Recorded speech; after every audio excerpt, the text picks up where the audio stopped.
because I was probably the most annoying investor they could find. So I'm here to ask annoying questions, be annoying, interrupt people, ask them follow-up questions, and then turn to you to jump into into questions as well.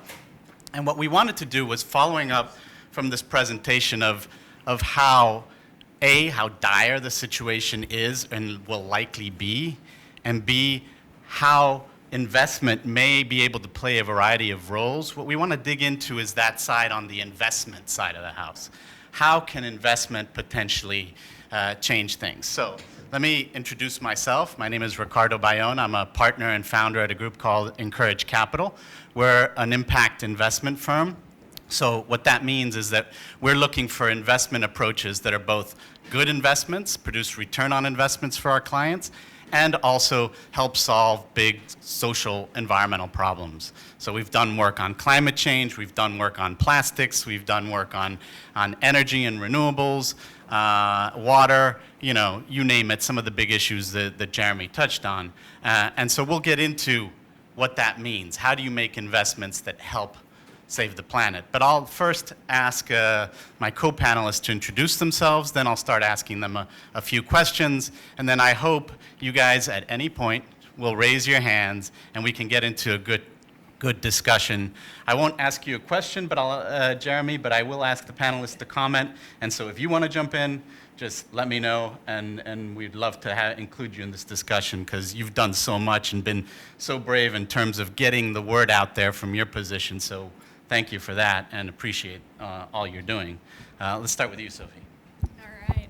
Hi, everyone. Thank you very much for coming. This is a particularly special moment for me because when I was a student here at Brown, I was part of a group that helped to start a sustainable investment fund here at the endowment. So this has been near and dear to my heart and to this institution for a long time.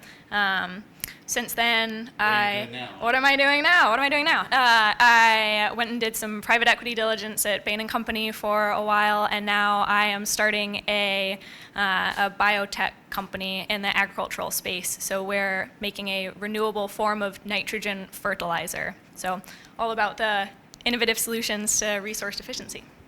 And hopelessly modest because she also wrote a book on impact investing, but she left that part out. Charlotte? Hi, everyone. Thanks, Ricardo, and thank you so much, Jeremy, for a terrifying and inspiring talk. I'm Charlotte Kaiser, and I lead NatureVest, which is an impact investing unit of the Nature Conservancy. We were founded 5 years ago to deliver on the mission of the Nature Conservancy, which is protecting the land and water on which we all depend with investments. And to date, we've closed 11 deals, delivering about $700 million of private investment capital to conservation. Hi, everyone. Thank you for your presence here today and just to all the panelists here for being here. My name is Sarah Hoyt. I am an investment director with Cambridge Associates, which is a global investment firm. We help manage endowment investment portfolios. We also work with pension funds and high net worth families and individuals and private clients. And my specific role at Cambridge is to think of investing through the impact and environmental, social, and governance lens. Most of my job is spent doing market rate investment research, but through the areas of thinking of environmental and social challenges and helping our investors align their investment portfolios with their missions and their values. Okay, thank you. And my name is Derek Strocher. I'm the Chief Financial Officer of Calvert Impact Capital. We also are an impact investing firm. We're one of the oldest and largest impact investing firms. Our raison d'etre was to create a vehicle through which investors, capital markets, really anyone who had money and wanted to put it to good use could get their money flowing through us as the plumbing to get money into all of the amazing things that are happening in the world. And so we have a note program that we issue to retail and institutional investors and help get the money flowing that way. Great, thanks. So just to set the stage a little bit, I want to ask Sarah a few questions about what's actually happening out in the investment world and why that's important. I mean, I think Jeremy set the stage very well for the why, and he talked about two approaches that might answer the question of how, one being divestment and the other one being, venture capital or investment in good technologies or new approaches. And clearly there are more ways that you can make a difference using investment, and I think it's absolutely important, because unless we channel capital to addressing these problems, the problems will not be solved. The way I see it, our capital systems, our financial systems are, the vascular system delivering blood, delivering power, delivering energy to the things we want, and not delivering it to the things we don't want. Now, the problem we have now is that that's not what's happening. We have a system that in many ways is broken, isn't giving the right signals in terms of what's important and what's not important, hasn't internalized many externalities. I mean, we could go on and on and on. But I wanted to ask you, what is actually happening? You talk to a lot of big institutional investors. Many of them are starting to get interested in impact investing. We've seen, the Financial Times saying we need a reboot of capitalism. We've seen large investors saying we need to rethink impact investing. We've seen the social business roundtable basically saying, businesses need to look at things other than just profitability. So there is some change, but do you think it's going fast enough, far enough? What are the problems you're encountering talking to investors, and what are the strategies that you're seeing to address some of these problems? Thank you. Yeah, so we work with about 900 institutional investors all over the world, and Cambridge Associates has been operating for around 40 years. A little over 40 years, and over 10 years ago, we formally launched what is called the mission-related investing practice, and that was to help align 3 very forward-thinking endowments on how to align their very specific missions, largely socially focused, but also environmental too, with their investment portfolios. And that launched this whole effort within Cambridge Associates to think outside the box and uncover new opportunities. It wasn't really about limiting the playing field and excluding investments. It was more about where's the flexibility that we can introduce into our investment research and find new opportunities early. And that has grown so much in the 10 plus years that this practice has been developing within Cambridge. I've been at the firm for 2 years, just over 2 years, and it's been really incredible, the uptake of not just those institutions that are on the leading edge, wanting to push us and push our managers and push the investments into the direction of thinking more intentionally and critically about environmental and social challenges in the portfolio.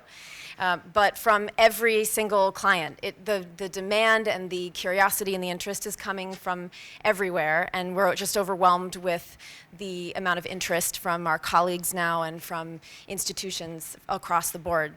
And but is it working? And is it up to the challenge we just heard about? So I've heard Jeremy's talk a couple of times, and every time I have a hard time getting over this hump of despair.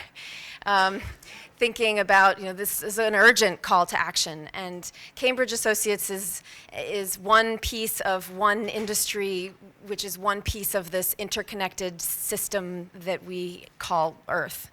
And so part of what is a challenge for us at Cambridge is having that systems view, because we are just one cog in this complex wheel. Mm-hmm.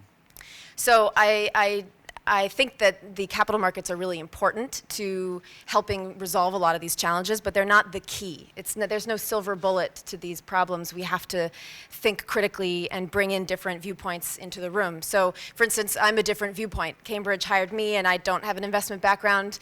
Apart from what I learned in graduate school, my background is in ocean climate change science and policy. Mm-hmm. So I think by Cambridge understanding that you need to have different views in the room to make informed decisions, that has started to change the game.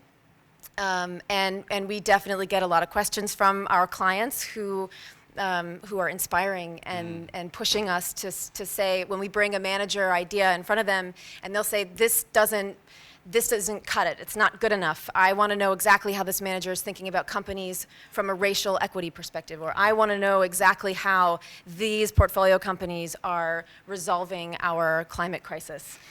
So I guess the point is, it's hard to know whether anything's working, but I do feel like we are helping pivot the direction of capital flow into a more positive direction. And I do think there has been a change. We've seen this shift out there, but I wonder if you could talk to us about what you think might help it go further and faster, or what do you see as some of the barriers? I mean, for many, many years, one of the big barriers out there was you can't do this impact investing because if you exclude oil, you know, it'll ruin our returns. I mean, Jeremy basically showed us that that's not true. Another one is like, no, you can't. You can do impact, but you will be giving up returns if you do that. So better, I just make as much money as possible, and then I donate it to TNC or WWF or somebody else, and that's the way we're going to solve this problem. I mean, are those sorts of responses still out there, or has it shifted? Do you think? There is. I think it's it's diminishing, that skeptical voice about returns. It also depends on how you view the issues of environmental, social, and governance, or ESG, and impact. And every investor has, and every company, every asset owner, every asset manager, every CEO has a different definition of what ESG or impact means. So as you think about something like a high impact strategy, which is what Jeremy's really talking about, that is, there are inevitable challenges to implementing a multi-asset portfolio when you're thinking about very concrete, high-impact climate change strategy. And that is a hard transition to make, but we do have some clients who are trying to go that route.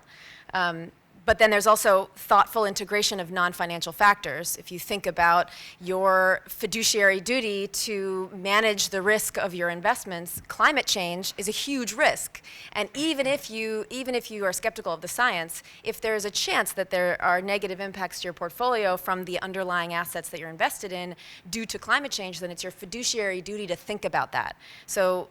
There's definitely a spectrum of helping to align with values, and also being thoughtful about the real economic implications of certain challenges like climate change or social inequality. Right. Yeah. Yes. For 15 years, the Grantham Foundation has used Cambridge for almost all our venture capital. And they have outperformed the venture capital universe, but we have outperformed their universe by about 2 points a year. And the question is always why, and the answer seems to be that we are the only client who absolutely does what it's told. Also, they're one of the only clients that has a significant portion invested in illiquid assets, which have performed very well. But I would say broadly, when you think of the capital markets today, inefficiencies are kind of going away. I mean, data is very transparent. To invest in the public markets, a lot of people are going passive because it's just hard to find an edge. And what we're finding is some of the thoughtful, active managers, and I'm speaking mostly from a public investment space right now, but also in the private side, some of the most thoughtful people are understanding these non-financial factors that are material to corporate performance. And a lot of that is, how do you think about a company will maintain its sustainable competitive edge given all of these structural shifts in the economy that are changing? They're questioning the assumption of a return to normal scenario when it comes to climate change. And that's really encouraging to see many more investors thinking that way. And I think it's really interesting that you point out this discussion about how impact means different things to different people, and ESG is different to different people. I wonder if you could talk to us a little bit about how you guys categorize it and how you think about it. And also, you guys help manage assets in all types of asset classes, right? So you do public equities, private equities, venture capital, real debt, assets, fixed income, yeah. the works, right? Are you seeing more of an interest in any of those in particular? Or are you seeing a lack of interest in any of those in particular? From an impact perspective? Yeah. Well, from my role, Cambridge is organized normally by research and then how we operate with our clients. And in research, we're organized by asset class. Within the impact and ESG world, so my team, we think about all the asset classes at once, which is really fun. And there are some inherent challenges. All of our clients, when they ask about impact or ESG, they're mostly interested in the total portfolio view. Often on the public side, that's more on aligning with environmental or social issues. It could be a form of holistic climate change, which may divest from certain companies or may tilt toward green revenues, however that's defined. But then there are also a lot of venture capital. I would say most of the supply on the investment side we're seeing is in public equities and then venture capital. There are some really interesting strategies in sustainable real assets, which I'm sure the other panelists will also talk about. And then your first question was? No, just generally, I mean, how you categorize Yes. ESG and impact and things like yeah. that. So we look at all those asset classes, and then we also help clients to understand when somebody says, I'm interested in ESG or I want to invest in impact, we ask them a series of questions and try to get at, well, are you more interested in the environmental side? Are you more interested in the social side? There's this diagnostic conversation that happens that helps us understand which opportunities to pursue for our clients. And we often bucket it between the environmental and the social piece, and we have a slide that we often show that has subsections of social issues, racial equity, gender equity, access to healthcare, environmental issues, climate change, water rights, resource efficiency, renewable energy, clean tech, all of those we try to separate those out to get a sense for where an investment committee or a family is interested. But the reality is they're all connected. I mean, very similar to Jeremy's talk we just heard, and what Amanda said earlier in her introductory remarks, that everything is connected. This is an interdisciplinary problem, and it will require interdisciplinary resources. And so breaking it down by impact category is helpful in the beginning, but they're all linked ultimately. Right. I want to turn to you, Derek, to talk a little bit about, we've heard about venture capital, we've heard about public equities. One thing we don't hear a lot about is how you use debt for impact. And yet people forget that actually the majority of financial investments in the world are in debt. So if you forget debt, you're not only forgetting half the problem, you're probably forgetting 75% of the problem of how capital flows in our economy. And you guys have done some really interesting, innovative approaches to how do you use debt for impact. I wonder if you could talk a little bit about that. Sure. Yeah, absolutely. You're absolutely right. I think being in the private investor side of the world at Calvert Impact Capital, we are probably 95% private debt, 5% private equity. Most of what we do is debt transactions. I would say if you want to change the world, there's no better place to be than to be a private investor because you get a seat at the table for everything that's happening. You get to drive what's happening. You get to push for change and push for innovation. That's the place where this happens. So some examples, I know we talked earlier about something we've done out in California called the Forest Resilience Bond. Which was an amazing collaboration. It's people that had a great idea that really were fed up with what's happening with forest fires in California in particular, and wanted to come together and try and do something about it. And they went out and they gathered together stakeholders that they felt would be interested. They got the U.S. Forest Service together. They got some local water agencies together. Water's a big part of what's happening with forest fires. They got some foundations together, and they came to find investors like us. And they said, look, we want to do something about this. And the U.S. Forest Service guys are telling us that they can actually make an effort here, that they believe they can really stop or prevent, at least reduce the amount and severity of forest fires that are going to happen. But they need some investment. And we do more than rake the forest, right? They do more than rake the forest. It's an amazing, huge program that the U.S. Forest Service guys have put together. And basically, Calvert and some of our co-investors are funding that initiative. And because it's so beneficial to all the other stakeholders around the table, those other stakeholders are going to step in and repay the financing. So it works out for everybody. Everybody's happy. At the end of the day, everybody benefits, everybody prospers, and that's a really cool thing that you can do when you're a private investor. You come to the table. We were able to work our money so that it fit exactly what they needed, how they needed it, when they needed it, in very kind of unique ways. Yeah, we were involved in seeding the idea and seeding the capital for Blue Forest, who's doing this forest resilience bond. And part of the reason we came up with the idea was that we were seeing a bit of a death spiral, right? With the U.S. Forest Service has money in sort of call it two pots. Yep. One is to fight fires, and one is to prevent fires. And every year the fires were greater, so they were borrowing from the pot that was there to prevent fire to fight the fire, and so guess what? Next year, they had less money and Absolutely. more fires. Right. And so what we thought was, could you turn that around Yep. and borrow from future firefighting to prevent, you know, Next year's fires, fire. next year's Exactly. fire. And it isn't exactly what it turned out, just because of the arcane rules around the U.S. Forest Service. So what we ended up, the structure that came up where Calvert invested, which was really cool, was saying, hey, you've got the water utility who wants to prevent forest fires. Why don't we get them to pay a little bit of the costs of preventing the fires? Forest Service pays a little bit, yeah. as well, and together you can do more, and you can borrow the costs from people like Calvert to actually do the work up front, and then pay them back over time. So everybody potentially wins, and there's a pilot Absolutely. happening, right? That's right. Yeah, And an exactly. insurance investor too, which is Yeah, interesting. one of our co-investors is a big insurance company out in California too. So they obviously have a big interest in seeing something done here too. Definitely. Yeah, maybe talk a little bit about the DC water bond, which is another fascinating structure. Yeah, so we were, again, very interested in green infrastructure. It's something, particularly my company is based in the D.C. area, so Washington, D.C. is a natural place for us to look to help with things like that.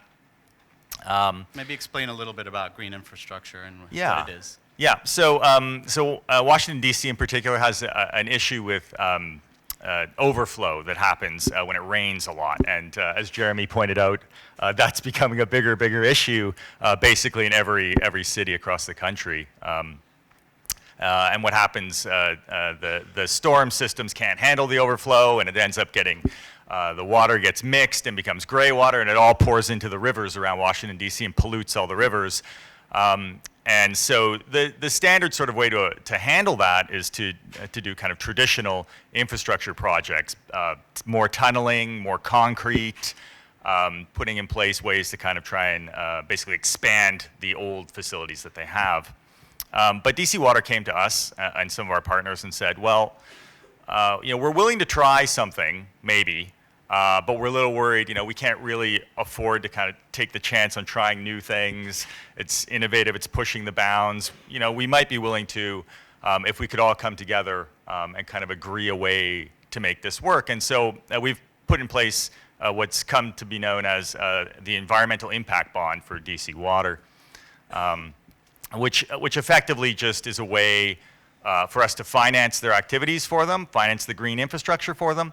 They'll repay that. And if the infrastructure works out, if their innovations they're trying are successful, and that'll of course all be independently evaluated, then they're happy, they're successful, it was a great project, and they'll pay us a higher rate of return than they otherwise would. But if turns out it wasn't successful, it didn't work out, all of the installments they've made to put things like trees in the right place and other kinds of non-concrete solutions to dealing with it don't work out, well, we'll take some of the sting out of it for them. So we'll take a lower return from them. It enables them to kind of feel like they're able to take the chance. They're able to see if it'll work. They're running a pilot project now. It's been underway for a little over a year, I guess. And we had a very huge rainfall this spring in Washington, D.C., and the guys at DC Water were all raving about how well the green infrastructure is working. So we're pretty excited. So same question I asked Sarah. Do you think it's moving fast enough? How can we make it move faster? What are some of the things you're seeing out there in the world of actually making investments to save the world? Yeah, to save the world, exactly. So my company does invest around the world. I think a lot of it is knowledge and understanding and seeing these demonstration things happen. Some of the companies that we've invested in places like Africa doing distributed solar projects have been booming, and they weren't booming when we started. And it's because I think they're starting to see, they're proving their models out and others are starting to copycat their models. It's still, very small relative to what's happening, but in places like that, that's really important because they don't have the same legacy infrastructure that we have here. They're not, pulling out coal plants and pulling out nuclear plants to put in place solar and wind. A lot of these places they're starting from scratch.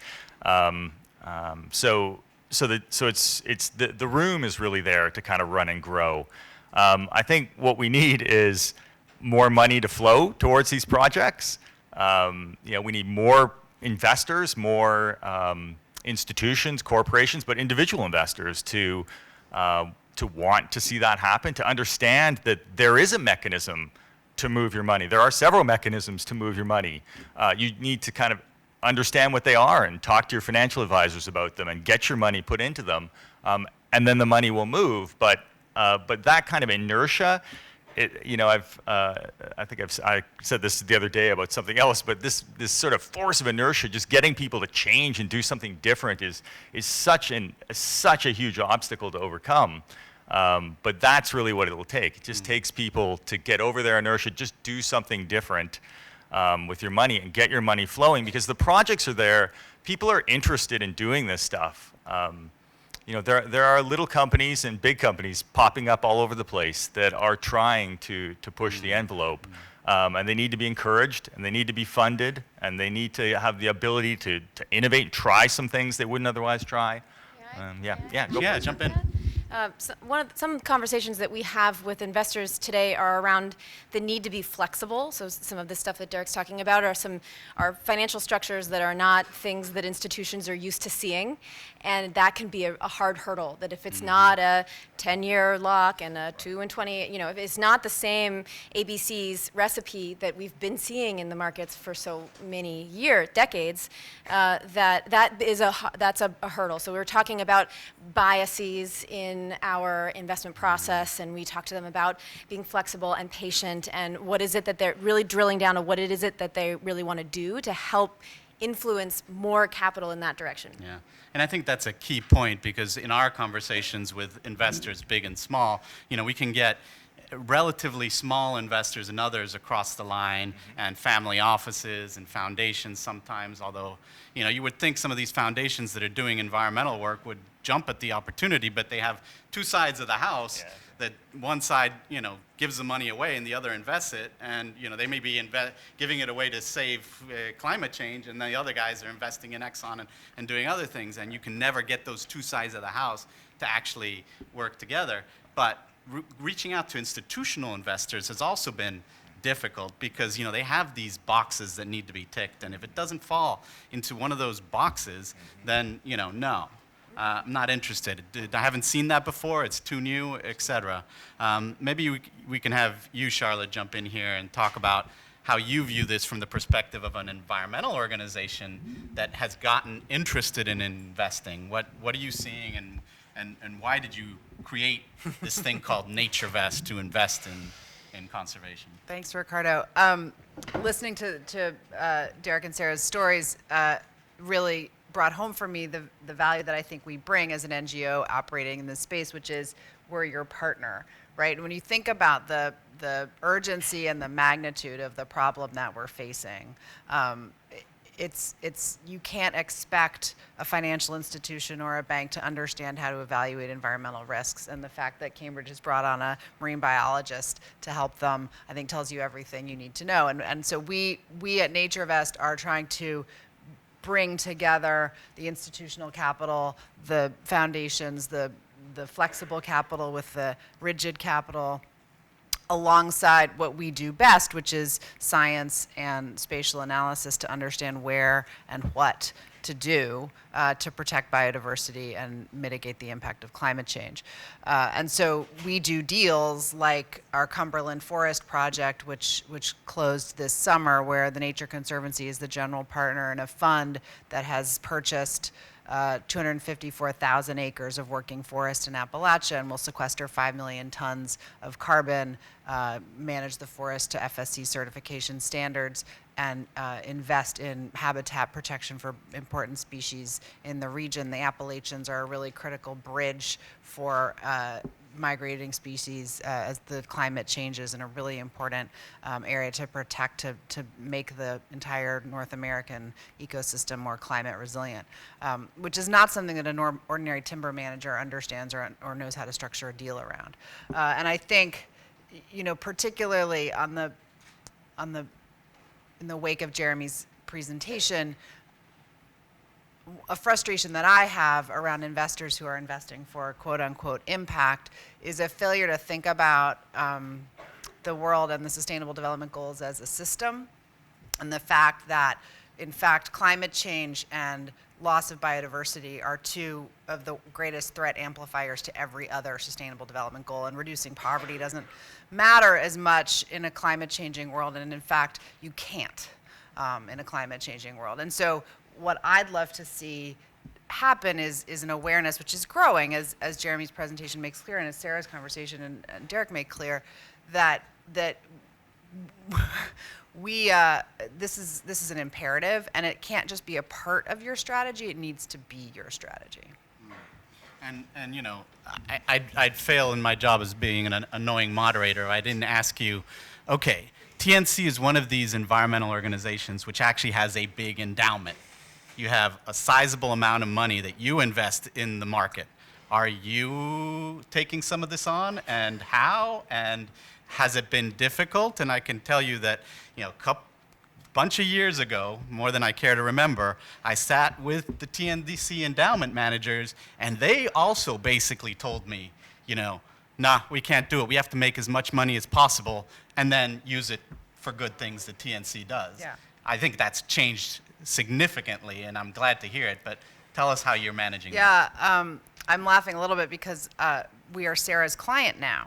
And so we have different endowment managers, and we're working closely with Sarah and her team to think about how we align our whole endowment to mission. We also are working with a firm called Imprint, which is now a subsidiary of Goldman Sachs. We have a $75 million allocation to them, which we're about to double. And then, of course, we are an investor in all of our own deals, and so the Nature Conservancy's committed almost $60 million to the portfolio of 720 that I described earlier of the 11 deals that we've closed at NatureVest. So I would say we could be doing better, but we're doing a lot better than we were when you had that conversation. Yeah, no, you are, and I really commend you guys for the work that it's taken to get to where you are. And I think NatureVest itself is a really fascinating development within TNC, because you know you have basically created a mini investment bank within TNC to invest in things that will achieve your mission. So tell us a bit about how that came about, what the rationale was, why. Yeah, so I think we're trying to solve two problems. One is the world won't solve this problem absent the participation of the capital markets, as you said at the beginning, Ricardo. It's too big of a problem. And then the second problem, and so, you know, we at the Nature Conservancy, we're a huge organization. We have $1 billion operating budget, but that's dwarfed by the trillions of dollars that are invested annually. And at the same time, investors like Sarah's clients and Derek don't have enough places to go when they're seeking to, you said earlier, it's a lot harder in certain sectors to find viable opportunities. So what we do is, I mean, the Nature Conservancy was born as a land trust. We're a transaction-based, science-driven organization. And so NatureVest is a deal shop. And what we do is build deals to show that it's possible to earn commercial rates of return, which is what we target in our most recent transactions, and save the world. And I think, you know, to your earlier question about is it going fast enough? Definitely not. How does it go faster? I mean, I think there are lots of answers, not one, but one way it goes faster is more and more and more examples of how it could look if it were going fast enough. And that's what we're trying to deliver, is those examples. Yeah, and Charlotte and I worked on a report that looked at, you know, conservation finance generally and how much money was going into conservation finance. And what we found was that there was a significant amount of money going to conservation finance, but as much as was going in was not being invested, was burning a hole in the investors' pockets because they couldn't find deals to invest it in. And so, you know, this is a thing that they're saying that the managers are too young, they haven't done anything, they don't have track record. Okay, of course they're young. It's a new sector, so you know they're going to be a bunch of new managers. But it's true that we need more deals as well as we need more capital, because capital's out there. There is money being invested in this space. We just need to figure out how to do it in the right way and how to do it in a way that actually moves the needle. Yeah. Because some of the stuff that we're working on, and you know, less to many degrees everybody here, because we work on relatively small projects, you know, is a demonstration if it's going to move the needle at all, because we're not managing the billions of dollars that GMO or others are doing, and we need those institutional investors to actually come in and change the game. So with that, the question that lingers in the room is what's happening at Brown around investment and impact investment. And Sophie, I'd like to first ask you that question, but also if you can answer some of the questions we've been discussing and sort of say, where do you think this space is going? What would you like to see happen more? What are the barriers, et cetera? Perfect. How about I tell a little story about what happened at Brown starting maybe 6 years ago or so, with the promise that I tell you the story and then we understand that we're all a part of where it goes into the future, right? So this is not a finished story yet, but let's see, about 6 years or so ago, I was a student here and I spent a lot of time in this building studying everything climate science and sustainable development. So that meant that I was lucky to work in the State House a little bit, working on climate change law, got to go, courtesy of Timmons and the great work at the Climate and Development Lab, to the UN climate negotiations, and deep on the policy side. But what happened was, one moment that stuck in my mind is when I was at the UN climate negotiations, badgering an oil and gas executive who was there wearing his cowboy hat, representing one of the oil and gas cos, and I was badgering him about why was he even there. I was studying this stuff in my class about how the product that his company was producing, had these horrible impacts on the planet that I was going to grow up to hopefully steward and get to live in. And he essentially told me to go back to school and study economics and then come back to him the next year. And so I took him up on that and came back to school and decided that I would try and put these two things together in practice, right? So the science that I knew and then the econ that I was supposed to be learning. And so we did that by launching a student-led sustainable investment fund, managing a little bit of an operating budget here at the university, picking and choosing public equities. But the cool part about it was that there were tons of students like me who didn't have that econ background, who were side by side with our peers who had done the investment banking internships, and we were truly bringing those different perspectives to the literal table, and we were managing small but still real true money, and we started to have pretty good returns. So that's happening, that learning process and that practical piece is occurring at the same time that my close friends and my peers are literally banging the not-so-metaphorical drum on the main green, rallying for divestment from climate change for the full Brown endowment. And so That hasn't happened, right? that hasn't happened, Ricardo. That hasn't happened. And so the question was posed, what can Brown do about this idea of divesting from fossil fuels? What are you guys doing in this tiny example of this student-led fund? What's happening externally? Let's bring those best ideas to the folks who are managing the money at the Brown Investment Office. And so that I share kind of that laying of the land aspect of we were putting it into practice, what happened in the classroom, bringing it back to running this small fund at the same time as there are activists on campus who are crying for us to take this seriously and to include it very legitimately at the investment office. This conversation would not have happened, right, if there hadn't been that groundswell, those important questions being asked. So given that position, got to work with the investment office for a few years thinking about, so what do we do to seriously include climate change in the stewardship of Brown University's endowment? And so we came up with two broad buckets of strategies. The first is, and this piece is important to understand and not something that I knew going in fresh as a student to the endowment. The endowment is almost entirely externally managed, right? So it's made up of, it's not like that student-led fund where we're picking and choosing stocks. It's managed by many, many experts who the investment office has developed these deep relationships with who are doing a great job in their different asset classes of managing money for Brown. So it's not at any point in time, there's no ability to know exactly where all of Brown's money is in the world, right? And so this concept of divesting with the snap of a finger is a challenging one because it's not a single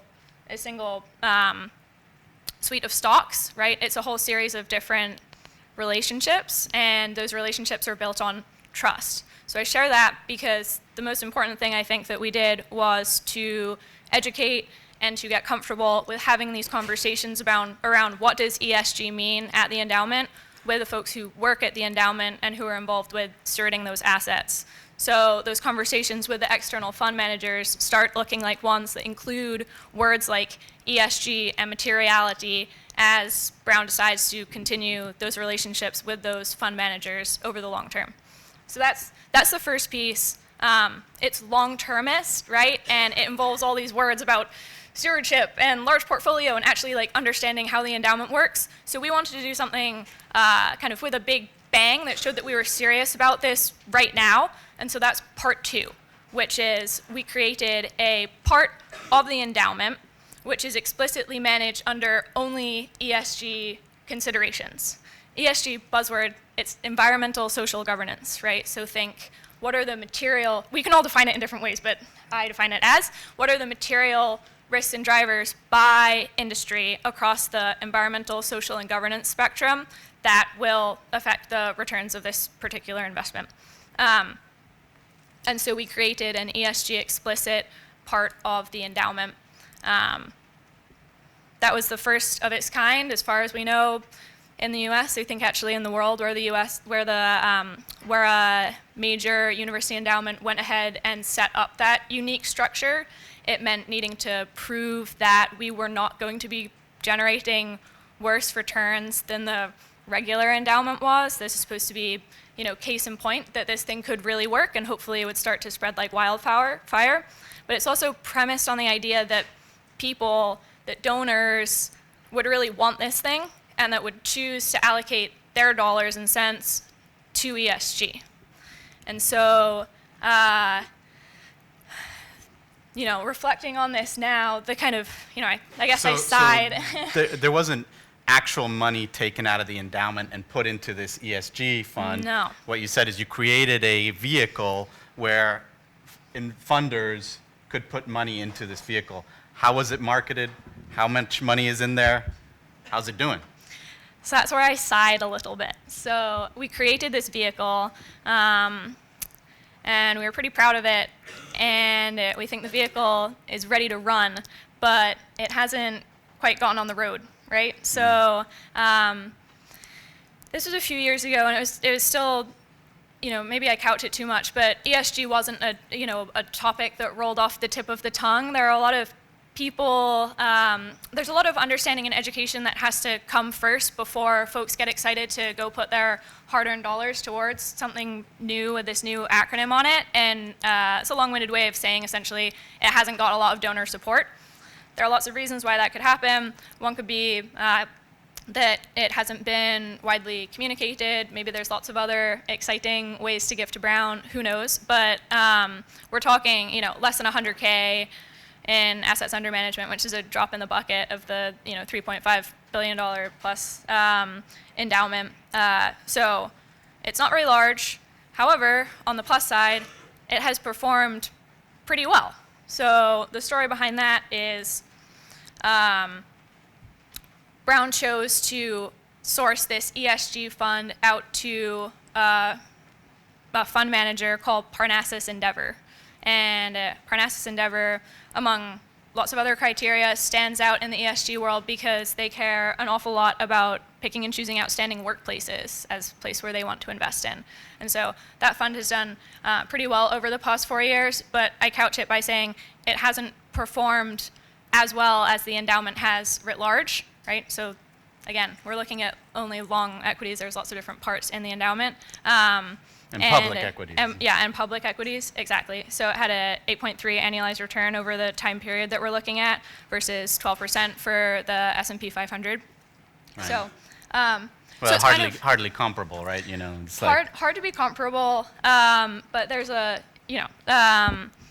I'd wrap it up by saying that we built the car and we're excited about it, and but it doesn't have fuel yet. it doesn't have fuel yet, and that's why I'm excited to come back to Brown, and there's things like this happening, right? Where there's a whole suite of different faces in the audience that I don't know that weren't here, 3, 4, 5 years ago, who are hopefully excited about bringing ESG and what that means, particularly at Brown University and at IBIS, into the future. Before I let Jeremy respond, I think we're being told that our time is nearly up or is up. Well, what I wanted to, yes, we're past time, but there's a lot of people I think that want to maybe ask some questions. Yeah, that's where we're going to I now. want to let Jeremy respond, and then maybe let's spend another 10 minutes or something opening it up. And obviously, anyone that needs to go right now, don't feel embarrassed. But we're delighted that so many of you are still here, and let you take over. Yeah, Jeremy. Okay, so on the topic of performance, our foundation, 20 years, 15 with Cambridge, is in the top 3 or 4%. But as our maturity of our VC portfolio starts to bite, it's very hard for the big guys to outflank us. We're a bit ahead of Brown, but a bit behind Yale. But I am pretty confident that in 5 years we'll be vying for first place, if not kicking their bottoms. So it what can sort be of done. returns are you getting? What sort of return? 9.8%. And we could have done better, and should have done better, but we made some mistakes. But that is enough, sadly, to put us in the top 3%. And we have less room to make mistakes going forward because they're all in these wonderful venture capital pools. So that covers performance.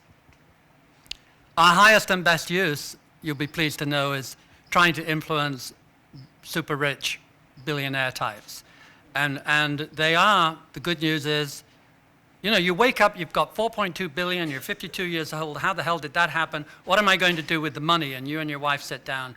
And a very decent fraction of those people are well-intentioned and intend to do something with their money. And a decent fraction of those, and the group we work on to increase, are inclined to be green and recognize that the environment should be listed. So we're pushing them to do more and realize what great opportunities there are commercially as well to improve the green environment, and they are very responsive. We have influenced at least as much money as we grant every year already, and we're just beginning to tap into these guys. Some of them have tens of billions. It makes you want to lick your lips. And finally, though, I wanted to take this opportunity to kind of give you a general harangue. What should you do? And if ever there was a time where we live in an all-of-the-above world, this is it. You should do basically everything. You should cash in some career risk units. You should lobby your boss to be a little greener. Lobby your investment committees to be a little greener. Behave yourselves a little bit greener. Take a few less jet flights. Eat a little bit better and put solar panels and drive electric and do all these thousands of things and insulate your houses that you know you should do but don't do. Lobby your green politicians. You have the greenest senator on the planet, White House, and we stay in close touch with him. But work for some NGO that's green. It really matters. This is an existential threat. Your grandchildren are not going to prosper, I believe. I don't think there's even a 50-50 chance that we will get through this in great shape. But to get through it in medium shape will require everybody's effort. And we all sit around listening and nodding our heads, but in the end we don't do enough, and I haven't done enough, and I intend to do more. Yeah, thank you. So just to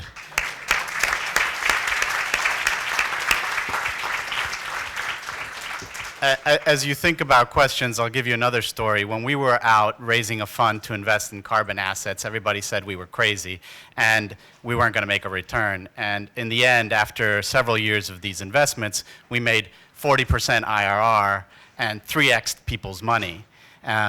So it is possible to make investments with impact that perform at commercial rates of return or beyond commercial rates of return. Don't let anybody tell you it's not possible. So we have a question at the mic here. Please, let's go use the mics.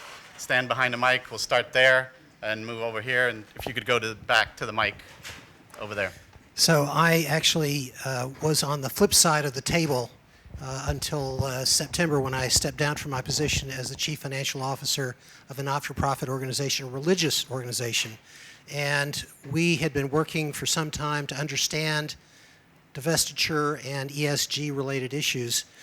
We found, given multiple decision makers, there was a central diocese and many individual parishes, we found that it was far easier to talk about the affirmative benefits of ESG as opposed to the somewhat divisive issues of divestiture. The central organization put 10% of its assets into an ESG fund to be a lead with respect to this, and we're hoping over time that that leadership is going to be worthwhile, in part because the ESG framework is very compatible with the beliefs of our religious organization. So that's, a tip. Divestiture, you can get in all kinds of fights. ESG is hard to argue against. All right. Thank you. And thank you for doing that. Appreciate it. Anybody want to comment on that, or should we take the next question? Let's take the next question. Hi, my name is Nina. I'm a senior here. I study environmental studies, specifically on the environment and inequality track. So I think I ideologically come from a very different understanding of climate change as a problem and what our solutions are, relatedly. So I guess my question is, I understand, and a lot of people understand, climate change as driven by colonialism, so genocide of indigenous peoples and theft of land, capitalism as a system that wealth accumulation relies on inequality, and racism, because we know that that inequality is not blind to race.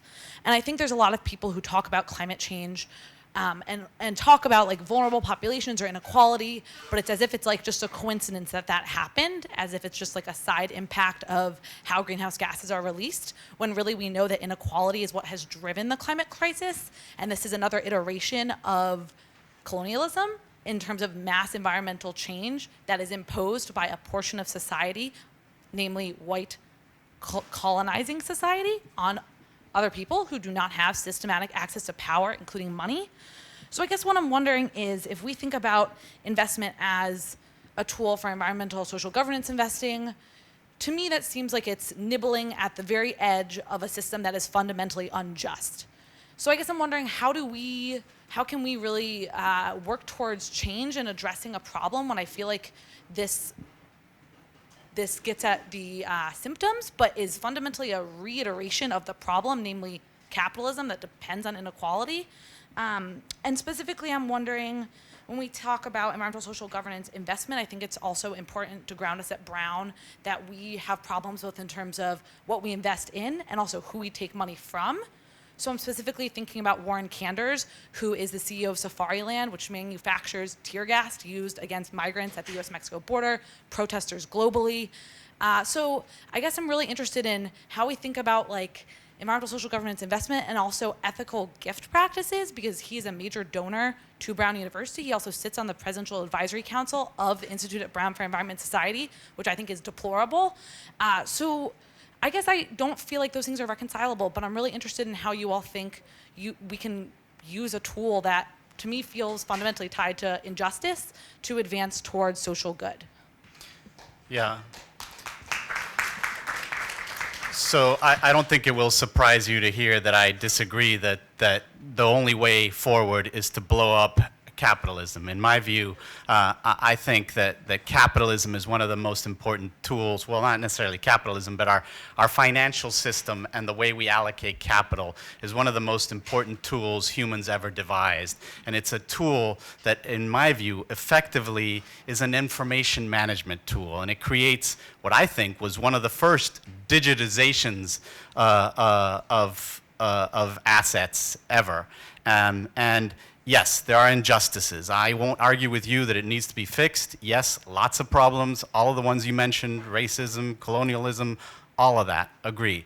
But I think we'd be throwing the baby out with the bathwater if we took one of the most important tools that has allowed us to do a lot of the things that we take for granted, from running water to cell phones to technology, all of the things, many of the things that have also made our lives better.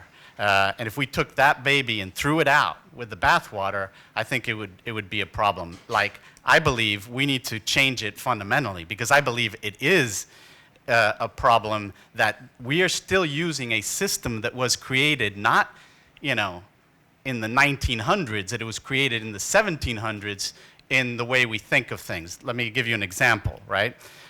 Imagine what would happen if you were running Windows 95 on your computer in today's world with Twitter and Instagram and all the other great things we have, right? You'd be having that blue screen of death and your machine crashing all the time.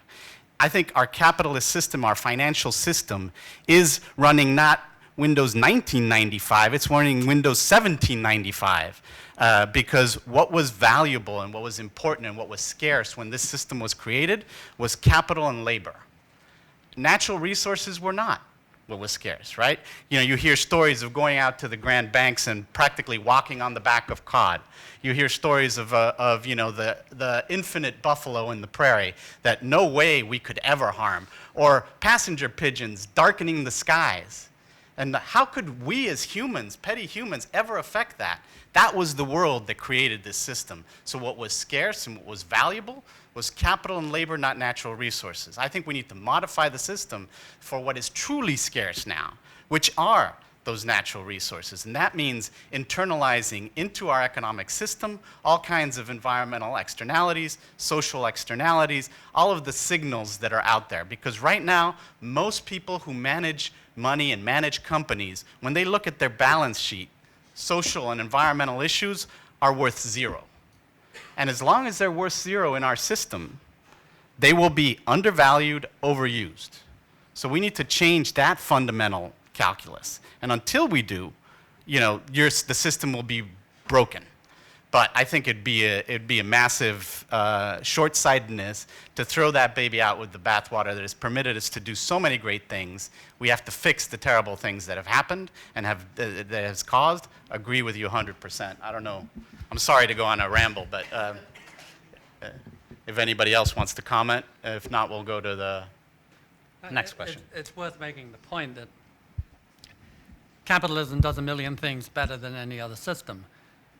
Taking all the information and producing a clearing price that makes the system work. And in their enthusiasm, people forget there is one or two things that capitalism is simply not designed to do, loosely known as the tragedies of the commons. If you can get more cattle on the field and use it, a capitalist will. If you can dump it free in the air, a capitalist will. If you can pollute the rivers and get away with it, a capitalist will. They always do. They have to be regulated when it comes to the commons. Yeah. And we forget that. And we forget it at our peril. Yeah. And I 100% agree that there is a missing picture here, which is the role that government plays in truly well-functioning capitalism. And it is not, forget all regulation. We need regulation. We need government to play an active role in all of this. So, yeah. Thank you for your question. Part of the reason why I love my job is because I get to work with institutions that push us, and I work very closely with one institution up in Boston that is pushing us on particularly racial equity and how actually I work with two clients that really push us and say, like, well, we want to disrupt the system. The system is what's causing all of these social problems, and we want you, Cambridge Associates, to help us with that. And it's been a really interesting challenge because with the way the capital markets are structured today makes that hard to do. And if you think of one of the things that we're doing, and it's a small thing, but one of the things that I think can make a big difference at Cambridge, we have this, we have read the studies that say less than 1% of venture capital dollars go to people of color. And that is absurd. That's not the representative population of the United States, and we feel that there are underappreciated opportunities there because of our unconscious bias. So we have a lot of conversations at Cambridge and with our clients around what are our biases, where do we source ideas, how do we have a conversation around two very similar managers, very similar strategies, very similar backgrounds, but recognizing that there are differences of color, perhaps, and how can we make better informed decisions, putting aside, recognizing, acknowledging, and then putting aside our biases. And that has been quite an interesting conversation that has helped us to uncover some really cool ideas that we feel we get in early and we make money from it, and I think it's also changing the system in terms of its diverse makeup. So that's one thing, but I'll just leave it at that. Okay, I'll make my point quickly. I think it's important to make. I make it all the time in my company, so I might as well make it here too. And that's just to say, capitalism isn't one thing. It's practiced in different ways around the world. There are places where we're investing in companies specifically because they are in capitalist systems that are helping to address income and wealth inequality. And in fact, there's quite a few studies out recently that show that while income and wealth inequality continues to be a growing problem here in America, it's actually shrinking in many parts of the world. And because of capitalism, it's shrinking in many parts of the world. And because impact investors are helping to support what's happening in those particular areas. So excellent point, though, that capitalism, there are definitely issues and things we need to address. But just to say, it's not one thing. There's lots of forms of capitalism. Yeah, I think it was Churchill that said, worst of all possible systems except for all the others. So Yeah, that's right. you won't be surprised to hear that from this panel up here. But, yeah, go ahead. Great. Thank you for the eye-opening discussion. I really appreciate it. Me, as a person, I'm a professional investor of a large institutional mutual fund. And probably throughout the last... Speak up? I'm an institutional investor for a large mutual fund. And probably for about the past year, we've had a lot of ESG discussions, particularly coming from our clients talking to us about ESG. And so from an investment perspective, I'm wondering, particularly maybe Mr. Grantham and maybe Sophie can comment on valuation metrics that you're particularly looking at. How do you think about that in terms of, are you seeing a re-rating of sectors that are ESG positive and maybe a derating of sectors that are ESG negative, or for example? How do you think about that? And how do you think about valuation when it comes to some of these projects? Yes, maybe they're making money, but how do you come up with a valuation?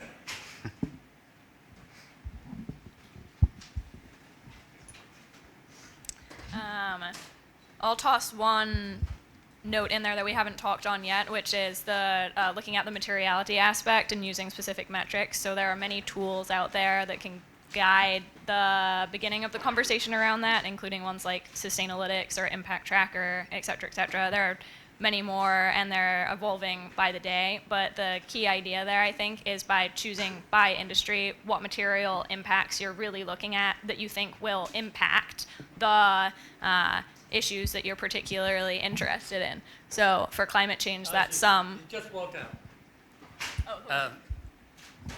The young woman who made the long point about social injustice.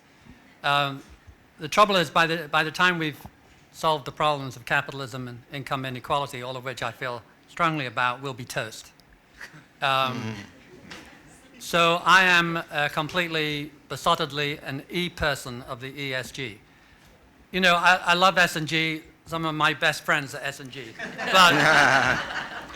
But E is impact investing. It's the biggest economic move for 100 years. And S&G are good behavior. And Lord knows everyone wants good behavior. But you've got to do E and do as much S&G as you possibly can at the same time. But you've got to do E. And they're great opportunities. And brilliantly new growing industries are famous for costing you money and you make mistakes. But you know one thing with absolute certainty. The top line of the green industries will be growing much faster than the top line of the rest of the GDP. Electric cars, of course, will be multiples of the speed of diesel, et cetera, et cetera. Solar will outgrow oil. So you know it will be dripping with opportunities. Opportunities to lose money, but other things being even, you have a tailwind in the E part. The S&G, you have to plot and plan and be very careful. I have a comment on valuations, Yeah, just to and- try Yeah, to sure. answer your point directly, if that's okay. So part of what we see some really thoughtful investors, particularly in the public side, do is think about environmental, let's say, resource use as a source of alpha generation. The fact that they're efficient users of water or waste or energy helps their operating margins. If you can uncover the reason that they are efficient from an environmental perspective, but the market hasn't figured that out yet and hasn't priced that in, you actually think it's attractively valued, so you're gonna buy it based off of that non-financial but material information to those companies. That's one way that we see it. Some managers will change the discount rate based on certain fundamental or perhaps third-party researched environmental, social, and governance analysis.